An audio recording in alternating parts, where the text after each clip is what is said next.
Assalamualaikum warahmatullahi wabarakatuh. Perkenalkan, nama saya Ahmad Halim dari Prodi Bahasa dan Sastra Arab 5A. Di sini saya akan menjelaskan isi dari makalah saya yang berjudul Istiqaq Taraddub An-Nahad dan At-Tadahhur. Latar belakang menjelaskan kekayaan bahasa Arab dari sistem akar kata yang produktif, menghasilkan derivasi sinonim kaya, pemadatan modern, dan makna berlawanan. Rumusan masalah fokus pada pengertian dan ruang lingkup keempat konsep ini, dengan tujuan memahami dan menjelaskan secara mendalam. Terus masuk pembahasan, yaitu al-istiqaq. Al-istiqaq secara etimologi, kata al-istiqaq ialah bentuk infinitif atau masdar dari kalimat atau dari kata istaqqa yastaqi, yang berarti memperoleh. Menurut Ibnu Du'auf, mencontohkan kata istaqqa yaitu astaqal kalimah minal kalimah, mengasal kata dari kata yang lain.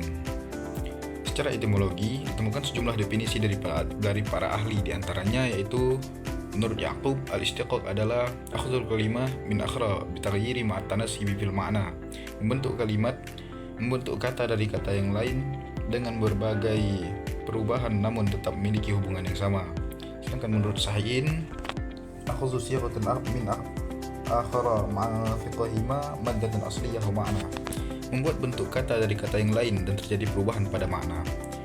Dari kedua definisi di atas menjelaskan sebuah proses pembentukan kata yang dapat melahirkan beberapa kata.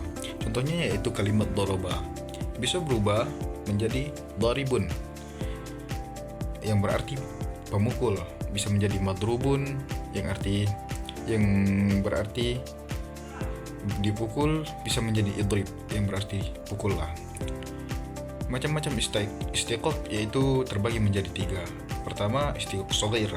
Istiqaq shaghir disebut juga dengan istiqaq al-am atau istiqaq asghar, yaitu proses pembentukan beberapa kata dari sebuah kata dasar dengan tetap memperhatikan kesamaan urutan morfem, seperti kalimat kataba, yaitu berurutan dia seperti huruf kaf, terus ta dan ba. Terus kita masuk ke istiqaq kabir. Istiqaq kabir disebut juga dengan al-qalab al-lughawi.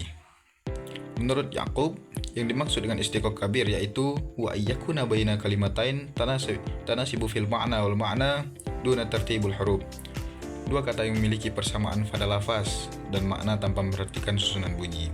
Dengan kata lain, istiqaq kabir adalah sebuah proses pembentukan kata dalam bahasa Arab dengan cara membolak-balik posisi morfem tetapnya sehingga dapat menimbulkan kata dan makna baru.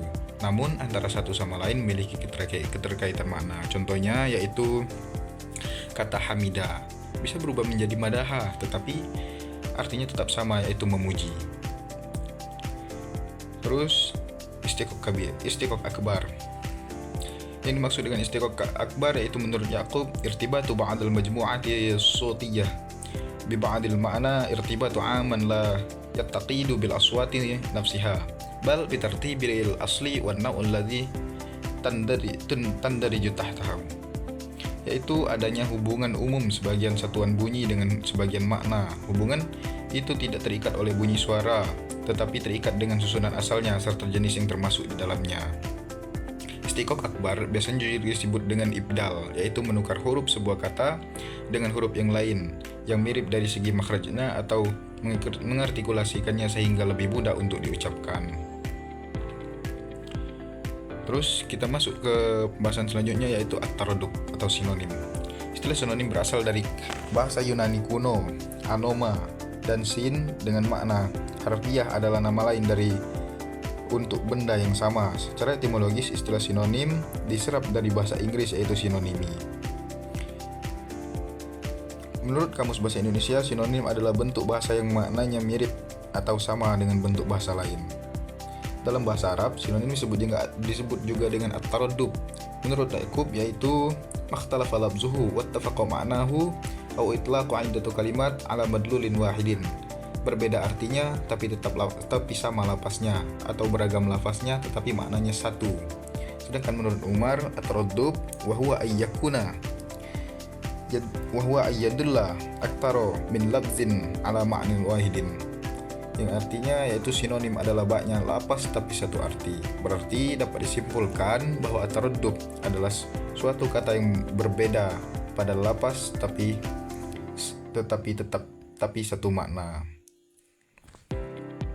Contohnya yaitu jenazah, bangkai, mayat yang tidak selalu bisa ditukar bebas. Penyebabnya penyerapan dialek Arab, kurang seleksi kamus atau kesamaan arti khusus. Contoh, duduk dari berdiri dan berbaring. Terus an-nahad. Secara bahasa, an-nahad berasal dari kata nahata yanhitu yang mengandung makna memahat. Seperti firman Allah dalam Al-Qur'an, watanhatuna minal jibali buyunan aminin. Dan kamu pahat sebagian dari gunung-gunung untuk dijadikan rumah-rumah dengan rajin. Lisan Arab menulis an-nahad adalah an-nasyar, menggergaji, al-qata' memotong. Sedangkan menurut istilah, an-nahad diartikan sebagai formulasi dua kata atau lebih menjadi satu ungkapan baru menunjukkan makna aslinya.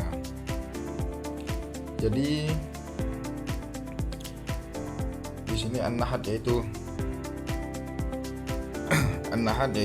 seperti yang dicontohnya, yaitu kalimat bismillah. Jadi memotong atau memahat. Bismillah atau hamdallah yaitu berasal dari bismillahirrahmanirrahim dan alhamdulillah. Polanya beragam, sisip kata utuh, ubah rokat, singkat seimbang atau tidak, atau hapus bagian, tapi prioritas gunakan istiqaq dulu demi kemurnian bahasa. Lanjut kita masuk ke pembahasan selanjutnya, yaitu at-tadhad. At-tadhad atau antonim. Menurut bahasa, antonim berasal dari kata at-tadhad berasal dari kata diddun yang berarti menolak. Sedangkan menurut istilah, idhad adalah sebuah lafaz yang menghendaki makna dan lawan katanya. Ada dua kata yang berlawanan maknanya.